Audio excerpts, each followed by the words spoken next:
모으라 있을 때였나? 브라질 선수들이 손흥민 막 그 물통에 담그는 그런 영상도 있었는데.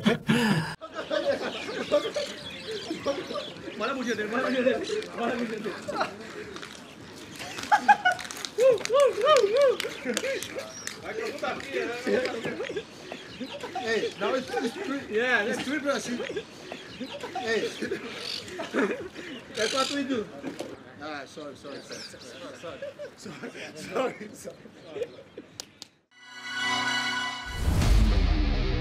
자, 독일 분데스리가를 폭격하고 있는 손흥민 선수의 옛 동료죠. 네, 해리 케인이 손흥민 얘기를 꺼냈다는 소식이 접수가 됐습니다. 자, 지난 주말 이재성의 마인츠를 상대로 무려 8대1의 대승, 야구 스코어가 아닙니다. 8대1의 대승을 거뒀던 바이에른 뮌헨인데요. 해리 케인은 이제 해트트릭도 기록을 했는데, 이게 뭐 독일에서는 연속으로 기록하지 않으면 해트트릭이라고 안 추린다고 하는데, 뭐 어쨌든 해트트릭 기록을 했고, 그 밖에 여러 선수들이 함께 골을 넣으면서 대승을 했는데, 뭐 케인은 잘 나가고 있습니다. 지금 뭐 역대급 득점력을 좀 발휘하고 있는데, 그럼에도 불구하고 손흥민 선수 언급이 나온 이유는 뭐죠? 예, 이 경기에서 케인이 3골을 넣기도 했고, 그 다음에 고레츠카랑 무시알라의 득점을 도우면서 거의 뭐 5골에 관여한 거면 사실상 이 대승에 결정적인 역할을 했다라고 할 수 있겠는데, 그 중에서 케인이 뽑은 이 경기에서 가장 인상적인 득점이 뭐냐라는 질문에 후반 16분에 무시알라의 득점을 도운 그게 가장 인상적이었다라고 설명을 했고요. 이 상황이 이제 케인이 오른쪽에서 공을 잡았는데 반대쪽에서 무시알라가 뛰어가는 걸 보고, 근데 보통 선수면은 그렇게 반대편으로 그렇게 날카롭게 구질이 안 될 것 같은데 케인이 정확하게 그거를 반대편으로 공급을 하더라고요. 그래서 무시알라가 편안하게 수비 제치고 이제 득점하는 그런 장면이었는데, 그래서 이 인상적인 득점을 선정을 하면서 손흥민을 언급을 했습니다. 네, 본인이 내 인생 최고의 어시스트 중 하나였다. 오늘 어시스트에 대해, 이번 어시스트에 대해서 얘기를 하면서 토트넘에서는 손흥민이 달리면 내가 패스를 주곤 했다. 그러니까 그 정도로 합이 잘 맞았다. 이런 얘기죠. 그렇죠. 오늘 무시알라가 손흥민처럼 하더라. 뭐 그런 얘기죠. 그래서 자기에게 익숙한 그런 장면이었기 때문에 이런 어시스트가 나왔다는 그런 취지로 얘기를 했는데, 사실 뭐 썸케 조합은 세계적으로도 이제 익숙한 조합이고, 시즌 초에 그 자네하고 케인이 골 도움 많이 주고받을 때 독일 스카이 스포츠에서도 언급을 했어요. 케인이 새로운 손을 찾았다. 그만큼 케인하고 손흥민이 거의 뭐 패키지처럼 거론이 많이 되고 있는데, 실제로도 프리미어리그 역사상 가장 많은 합작골을 만들어낸, 그쪽에서는 컨비네이션 골이라고 표현하는데, 손흥민 24골, 케인 23골, 그러니까 두 선수가 47골을 합작을 하면서 기존 최다 합작골인 드록바, 램파드 36골을 아주 뭐 훌쩍, 이거는 제가 볼 때 영원히 안 깨질 수 있는 기록입니다. 그렇죠. 왜냐하면 저런 레벨의 선수들이 한 팀에서 그렇게 오래 뛰는 것도 쉽지 않고, 저 정도로 두 선수가 골을 몰아넣는 팀이 잘 없기 때문에. 아무튼 그럼 보면서 오늘 무시알라, 그러니까 이게 무시알라를 뭐라고 이제 까는 게 아니고, 그 뭐랄까, 그럼에도 손흥민이 생각이 났다는 거는 좀 더 잘해주길 바라는 어떤 뭐 그런 그런 취지라고 봐야 되지 않을까요? 아마 여러 가지 이유가 있겠죠. 뭐 무시알라 정도면 이제 손흥민의 어떤, 무시알라가 아무래도 바이에른에서 물론 마티스 텔이 있긴 하지만 현재 바이에른 뮌헨에서 가장 뛰어난 유망주이자 현재이자 미래잖아요. 지난 시즌은 거의 본체였죠. 우승골도 넣었고. 그렇기 때문에 더 손흥민을 언급하는 것도 있는 것 같아요. 그렇죠. 근데 무시알라는 올 시즌 끝나고 뭐 프리미어리그 이적설이 있는데, 자, 아무튼 뭐 이렇게 거기까지 가서도 언급이 됐다는 것 같아요. 그리고 뭐 케인이 지금 부진하고 있는 게 아니라 또 바이에른 뮌헨은 부진한 가운데서도 굉장히 잘해주고 있기 때문에 이제 좀 많은 생각이 들더라고요. 그러니까 케인이 없는 상황에서 토트넘이 더 잘 나가고 있는데, 그런 걸 떠나서 케인과 손흥민의 조합이 정말 너무도 든든한 그런 토트넘 축구를 보는 맛이었잖아요. 정말 케인이 뭐랄까 본인이 슈팅 막 그 난사하고 이런 경우도 있지만 워낙 잘 넣는 선수이기도 하거니와, 요 두 선수 특히 손흥민이 공간을 띄면은 우리가 걱정을 안 해도 될 정도로 패스가 잘 넘어오고, 뭐 그런 시절이 있었기 때문에 잠깐 뭐 그리운 생각이 드는데, 저는 솔직히 지금이 더 좋습니다. 손흥민이 주장 완장도 차고, 손흥민이 동료들 도와주기도 하고 골도 넣기도 하는.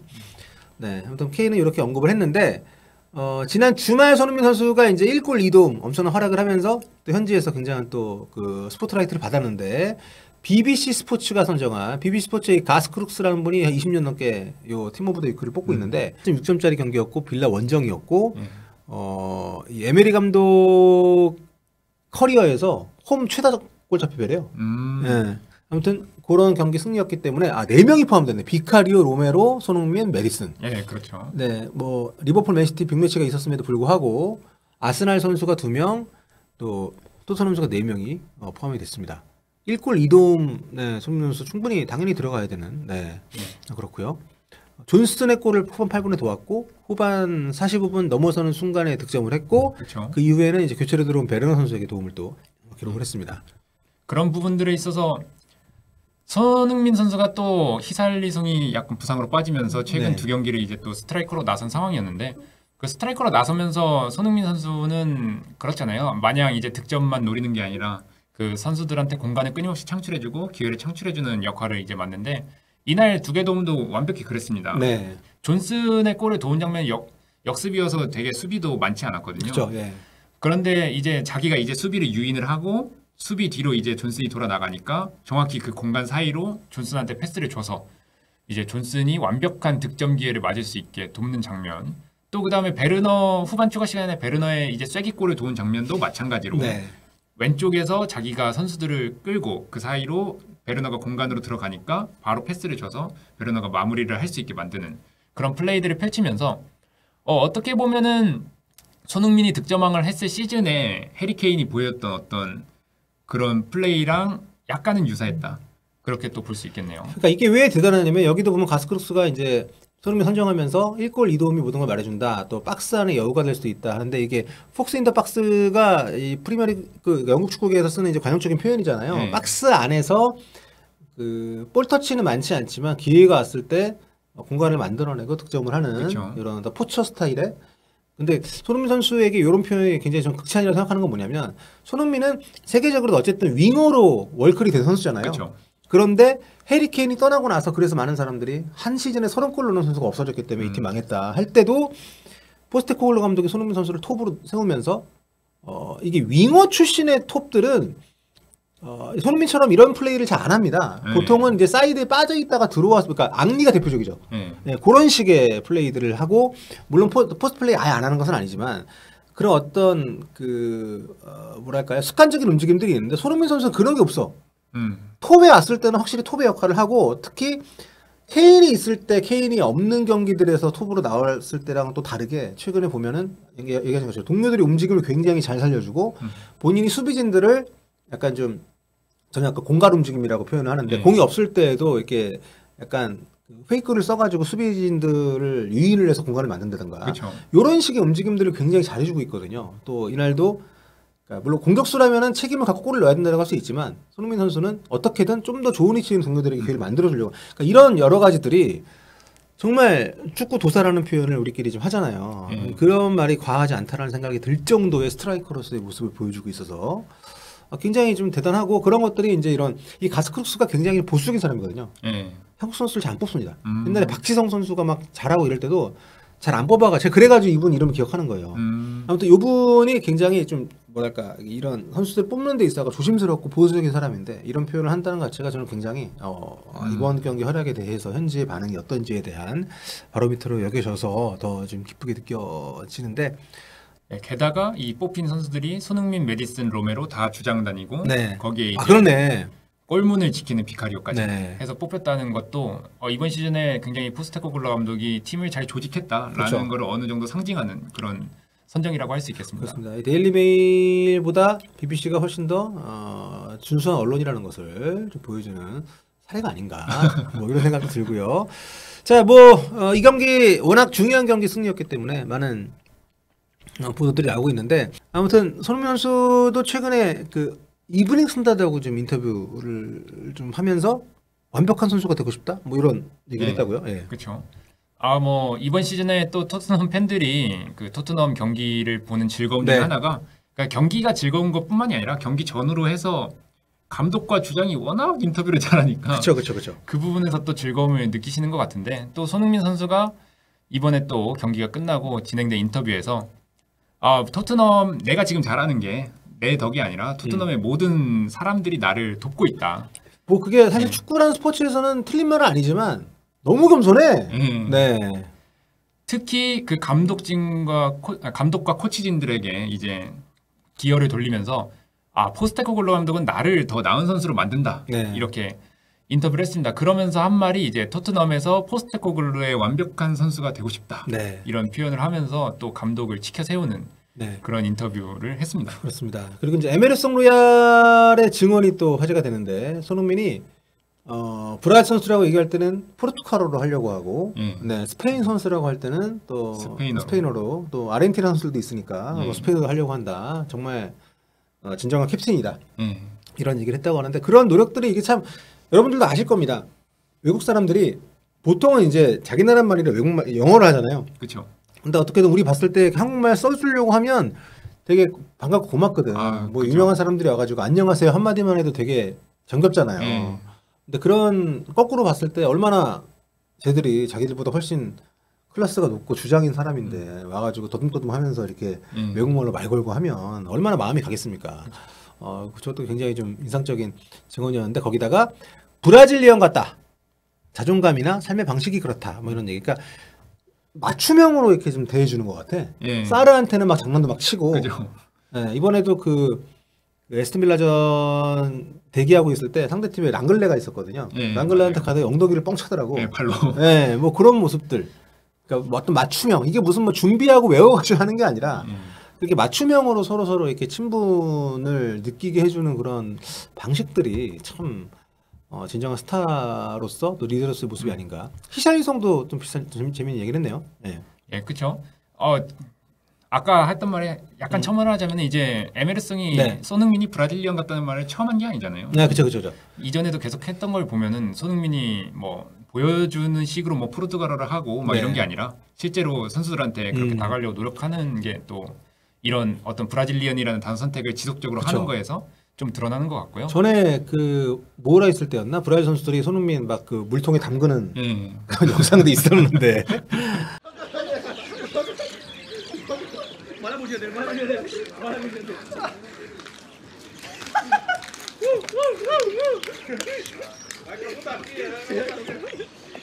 Hey, now it's yeah, let's do it, Brazil. Hey, that's what we do. Sorry. 그 인터뷰할 때 막 지나가다가 로메로가 머리 때리고 막 지나가는 것도 있었던 것 같고 좀 격이 없이 지내는 것 같습니다. 그러면서도 또 진지할 땐 진지하다는 얘기 듣고 있으니까. 그렇죠. 네. 그래서 히샤를리송도 한 말이 뭐였냐면은 그는 우리에게 꽤 많은 이야기를 한다. 그러니까 어떤 팀으로서 나아갈 방향이나 아니면 우리가 어떻게 축구를 좀 해야 되는지 그런 거를 말한다는 거겠죠. 케인만큼은 아니라고 합니다. 그래도 손흥민도 어떤 팀을 발전시키는 방향성이나 이런 거에 대해서 굉장히 이야기를 많이 하는 편이라고 하고 또 이런 말도 했어요. 그 토트넘에서 손흥민이 여러 해 동안 있었기 때문에 이제 거의 뭐 횟수로 10년이죠. 횟수로 10년이 됐기 때문에 짊어진 짐이 크다. 우리를 책임지는 사람으로서 그렇기 때문에 주장으로서 중요한 역할을 지금 맡고 있다.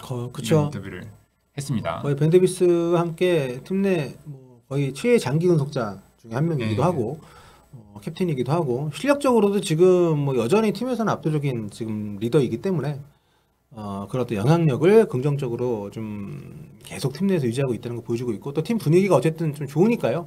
그 손흥민 선수가 올 시즌에 그 3연패 했을 때 빼고 2경기 이상은 공격 포인트가 없었던 적이 없습니다. 한 경기 공격 포인트가 없으면 그 다음 경기 무조건 공격 포인트로 기록을 하고 있을 정도로 굉장히 꾸준한 경기력을 또 보여주고 있어서 그런 부분들 사실 실력이 안 따르면 아무리 성격이 좋고 뭐 아무리 뭐 그래도 동료들이 안 따르죠. 그렇죠. 축구 못하는 애 엉덩이 뻥 차면 이 새끼 뭐야 이렇게 가는 거지. 그러니까 그런 모든 것들을 두루두루 갖추고 있다는 게 이 팀에게도 굉장히 그러니까 토트넘 역사에서도 저는 손흥민 선수가 갖고 있는 그 영향력이 하고 여기다 이제 우승컵만 하나 추가가 되면 그렇죠. 우승컵 추가가 되면 이제 뭐 토트넘 레전드 해가지고 이제 거기에 이제 손흥민의 이름이 뭐 사실 이미 레전드지만 이미 레전드지만 그렇죠.